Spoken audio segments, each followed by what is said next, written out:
La opción de la participación militar de Estados Unidos contra Irán parece cobrar fuerza en el ánimo del presidente Donald Trump, como ya le decíamos, según funcionarios de su administración.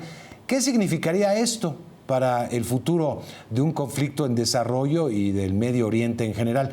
Me acompaña esta noche el ex embajador y analista internacional Nathan Wolf. Qué gusto saludarte, Nathan, bienvenido. Momentos decisivos que pueden definir el rumbo de las cosas. Por una parte, analizando una intervención por parte de Estados Unidos y según varios medios, Teherán listo para responder a bases estadounidenses en la región. Esto según un artículo de New York Times que está cobrando relevancia y eco en otras zonas, que estaría listo Teherán para responder cualquier intervención de Estados Unidos. Europa también pidiéndole a Estados Unidos que no intervenga para hacer más complejo el escenario. ¿Cómo estás viendo? Hola, muy buenas tardes. Un escenario muy complejo. Creo que también se está librando una batalla de medios. Me da la impresión que Irán se vendió como una fuerza mayor de la que estamos pudiendo ver. Si no, nos explicaría, por ejemplo, en todos estos días que van de ataques israelíes a territorio iraní, no se ha visto un solo avión de la Fuerza Aérea iraní. Los israelíes dicen que además pudieron nulificarla previamente o al inicio de todo esto y pues no haría sentido que los tuvieran y no estuvieran lanzándolos. Me llama la atención ya después de unos cuantos días de combate que todo el tiempo estén diciendo ahí viene el gran ataque, la gran sorpresa y no se da.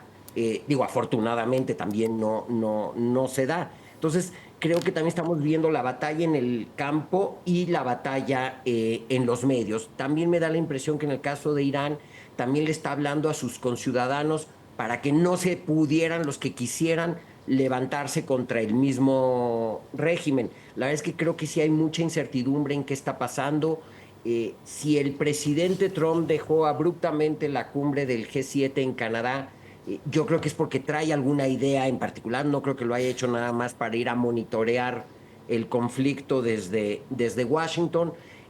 No soy experto militar, pero lo que he oído de algunas explicaciones es que Israel ha causado gran daño a la infraestructura iraní en la superficie, pero que la gran parte de las bases nucleares o donde se está haciendo todo este enriquecimiento del uranio y posibles armamentos, están a más allá de 80 metros bajo el nivel del suelo y que para eso se necesitarían bombas, misiles muy especiales que pudieran penetrar hasta esa profundidad y que ahí es donde haría sentido esta repentina participación de los Estados Unidos.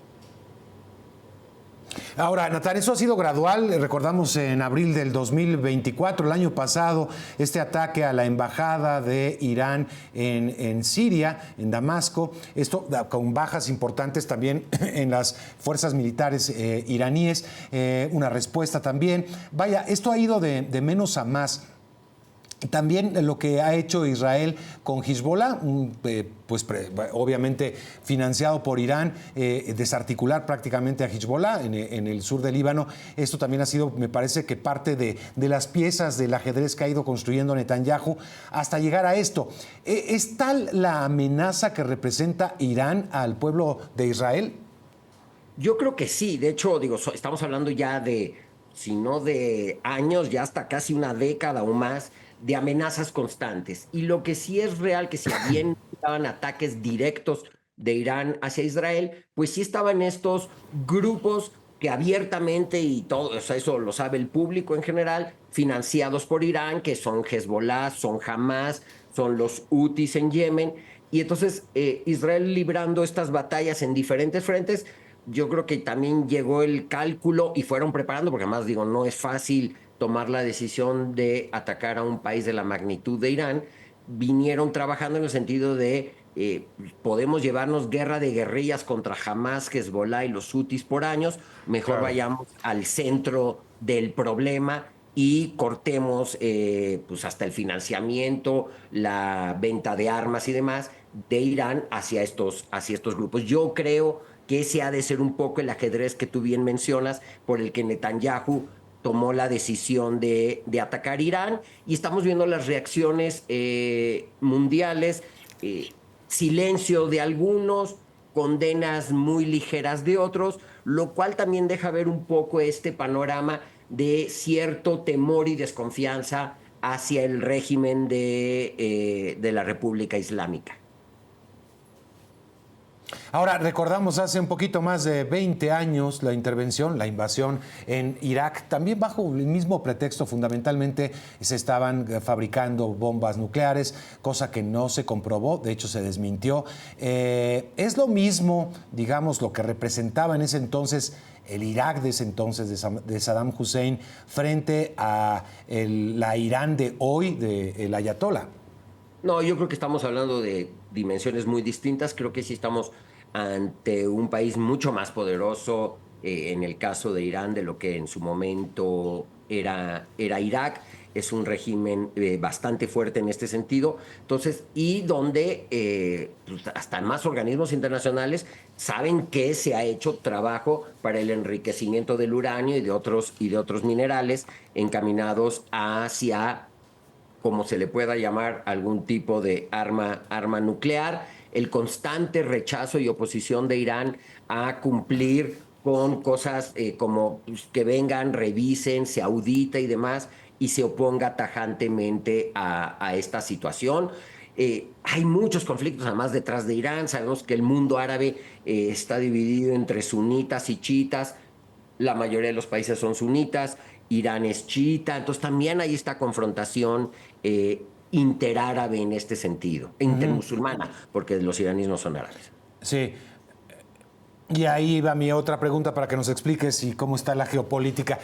Digamos que estamos viendo los conflictos en el mundo, los apoyos que se dan entre grandes potencias, es evidente, pero en el caso de Irán, nadie va a meter las manos por Irán, es decir, sus apoyos regionales y extrarregionales no tiene grandes apoyos de China, de Rusia o de incluso Europa. Puede decir Europa, por favor no se metan, pero para no comprar, pero no vamos a ver una Europa interviniendo por Irán.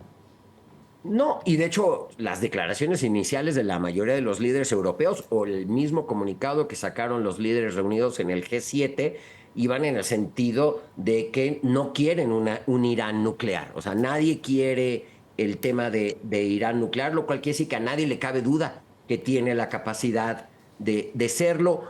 Otro cálculo en este ajedrez es que se hablaba de que ya era cuestión de un par de semanas para que pudiera tener 9 armas nucleares, 9 ojivas. Eso, la verdad es que es en el terreno especulativo, no habrá manera ya de probarlo, pero también eso es de lo que se hablaba que ya era inminente. Y el mundo entero, digo, cuando empezó todo esto, la escalada, pues, lo que más preocupaba pues, era qué van a hacer potencias como Rusia y China. Rusia en un principio se ofreció de mediador, después ya más bien dijo que no se metía. El caso de China, lo más que ha llegado a hacer es pedirle a sus ciudadanos que evacúen tanto Irán como Israel, y que le pide a los países que pueden influir en Israel que lo hagan entrar en razón. Pero sabemos que las palabras cuentan mucho, o sea, no hay una posición firme, como bien mencionas tú, de estas dos potencias que son las que podrían mover el tablero en este sentido y meter las manos de una forma más fuerte en el caso de Irán. La misma población, se ven escenas de que la misma población, pues hay como mucho descontento. Ya se venía viendo, además, digo, en los últimos años, en diferentes ocasiones, he visto grandes manifestaciones del pueblo iraní contra su gobierno, por muchos motivos, y entonces también se ve que se está buscando esa situación. Vaya, pues qué interesante escucharte, Nathan. Gracias por estar con nosotros para el ex embajador, analista internacional Nathan Wolf, aquí en la capital mexicana con el análisis. Gracias, Nathan. Hasta pronto